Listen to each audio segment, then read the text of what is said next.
Aujourd'hui, on va parler de l'utilisation de plusieurs caméras sur un lieu de tournage. Est-ce que c'est intéressant de filmer à plusieurs caméras? Pourquoi c'est intéressant dans certains cas? Et pour remettre dans le contexte, le dernier documentaire qui est disponible d'ailleurs sur la chaîne, qui s'appelle L'Ascension, a été filmé exclusivement à 2 caméras. Du coup, ça va me permettre d'illustrer un petit peu les avantages et les inconvénients. 2 caméras ou plus, ça nous permet vraiment d'avoir la possibilité de capturer l'instant présent, de capturer un moment naturel, authentique de la personne qu'on est en train de filmer. D'ailleurs, c'est pour ça qu'on retrouve souvent l'utilisation de plusieurs caméras sur les émissions de télévision, parce que les personnes que l'on filme ne sont pas des acteurs, ne sont pas des actrices, donc on veut vraiment capturer le naturel. Dans le cadre d'un documentaire, il y a plusieurs écoles. Soit on filme effectivement à plusieurs caméras et dans ce cas-là, donc on arrive à capturer ces moments authentiques que l'on veut. Donc ce qui est super parce que une même scène, on peut avoir plusieurs angles. Donc en l'occurrence, dans le dernier documentaire qu'on a filmé, donc, on avait 2 caméras, donc on avait 2 angles systématiquement sur chaque scène. On a une scène qui est naturelle, parce que la personne vit le truc, donc on est là justement pour capturer ce moment de vie. L'autre avantage, tout devient beaucoup plus fluide d'ailleurs au montage, vu qu'on n'a pas besoin de redemander à la personne qu'on filme de refaire la scène, les coupes au montage sont beaucoup plus fluides parce qu'on a vraiment un mouvement continu de notre scène. Le gain de temps, la continuité dans la scène et surtout la capture de ce moment authentique.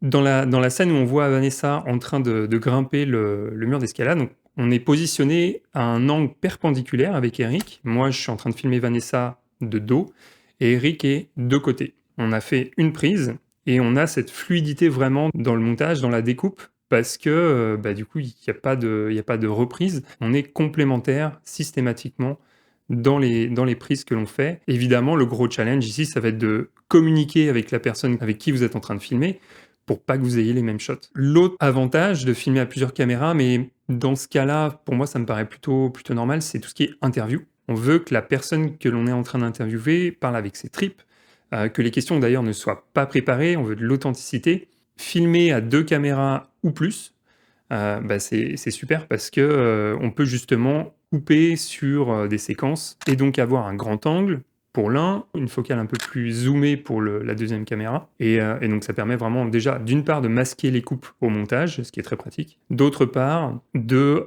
dynamiser encore une fois le montage et de rendre l'interview déjà un petit peu plus intéressante. Le principal désavantage pour moi, quand on filme à plusieurs caméras, c'est d'être un peu bridé par la composition que l'on souhaite avoir. Si je reprends l'exemple de Vanessa qui montait le mur, on a un angle perpendiculaire, Eric et moi, mais peut-être que j'aurais voulu avoir un angle en biais pour donner une composition un peu différente justement par rapport au mur, pour voir par exemple les drapeaux que l'on voyait battre avec le vent derrière. Et je pouvais pas faire ça parce que on aurait vu ma petite personne sur les shots d'Eric, donc ça marche pas. Il faut pouvoir communiquer avec l'autre personne, et ça m'amène au deuxième point du côté négatif de filmer à deuxième caméra. Quand on réalise, donc là spécifiquement dans ce documentaire, on était tous les deux à réaliser, donc c'était vraiment, puis c'était particulier, on devait filmer tout ça en 24 heures, mais déjà vérifier la composition qu'on est en train d'avoir, mais aussi de vérifier ce que l'autre caméra est en train de faire. Et donc l'attention, elle est divisée, en tout cas pour moi, et je trouve que c'est très compliqué de vérifier à la fois ce qu'on est en train de filmer, de vérifier à la fois ce que l'autre est en train de filmer, et surtout de vérifier que les 2 angles matchent exactement comme on veut. Et donc je trouve qu'on perd en cinématographie, en tout cas dans ce cadre-là. Dans le cadre, en tout cas, où on n'a pas le temps de rejouer la scène. Dans le cadre où on est sur du documentaire, on veut avoir le moment authentique. Le deuxième désavantage, et là je me place du côté de la personne qu'on est en train de filmer, donc acteur, avoir plusieurs caméras qui sont à 2 cm de nous, mais c'est pas le même effet que si on a une caméra, de s'effacer complètement quand on filme à plusieurs caméras que quand on filme avec une seule caméra. En plus, si on rajoute une personne au son, si on rajoute une personne qui est en mode gaffeur, donc qui va gérer toutes les lumières, on n'en finit plus. Et dans le cadre de documentaire, je trouve que ça marche moins bien. Gros désavantage aussi, c'est le poids des fichiers. Alors, ça va de pair avec la partie positive de la fluidité qu'on retrouve au montage, mais ça nécessite quand même plus de temps. Alors oui, vous allez me dire, on peut créer une séquence en multicam, et couper quand même assez rapidement. Oui, je vous l'accorde, mais par contre, le poids d'un projet, il est complètement décuplé. C'est pas forcément pertinent, en tout cas dans certains cas.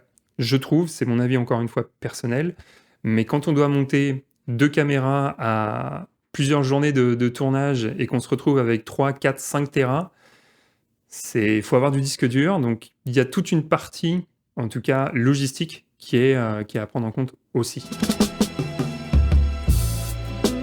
Ses avantages et ses inconvénients, c'est pour la partie documentaire, donc encore une fois, le naturel que l'on veut filmer à l'écran, mais lorsqu'on travaille sur du film, c'est pas du tout la même chose, et dans ces cas-là, on préférera filmer à une seule caméra parce qu'on voudra obtenir la meilleure composition possible, la meilleure lumière possible pour le sujet, prendre le temps de vraiment se concentrer sur l'image qu'on est en train de filmer et pas de regarder si la deuxième caméra elle a l'angle parfait, si la troisième caméra elle a l'angle parfait. Et c'est beaucoup plus difficile, et je vais faire le rapprochement avec Christopher Nolan qui ne shoot qu'avec une seule caméra, et effectivement ça fait du sens. Il vaut mieux se concentrer sur une chose à la fois, sur une image, et qu'elle soit parfaite, quitte à refaire des prises avec évidemment cette fois-ci des acteurs pour avoir des angles différents, plutôt que d'essayer de se concentrer sur plein de choses à la fois, d'avoir une composition lumineuse et une composition d'image qui est moins flatteuse. Je trouve qu'on prend plus de plaisir aussi à filmer avec une seule caméra, parce qu'on se concentre encore une fois sur une seule chose. Pour moi, c'est plus difficile de filmer à 2 caméras, surtout quand on souhaite réaliser, mais il y a une chose qui remplace un petit peu tous ces désavantages, c'est que lorsqu'on collabore avec quelqu'un d'autre, eh ben on se marre, on s'amuse, et ça par contre c'est cool. Ça c'est cool parce que c'est quand même aussi ce pourquoi on fait en tout cas ce métier, ce pourquoi on essaye de faire ce métier, c'est de collaborer, c'est d'échanger, c'est de rendre ce côté justement humain de la collaboration avec plusieurs caméras. C'est tout ce que j'avais à dire là-dessus. Il y a des avantages et des inconvénients. À vous de prendre la bonne décision sur votre projet. Si vous voulez vraiment construire la composition, l'image, prendre le temps, prenez qu'une seule caméra. Maintenant, si vous voulez le côté authentique avec plein d'angles sur une prise, filmez à 2 caméras. Allez, prenez soin de vous. Salut.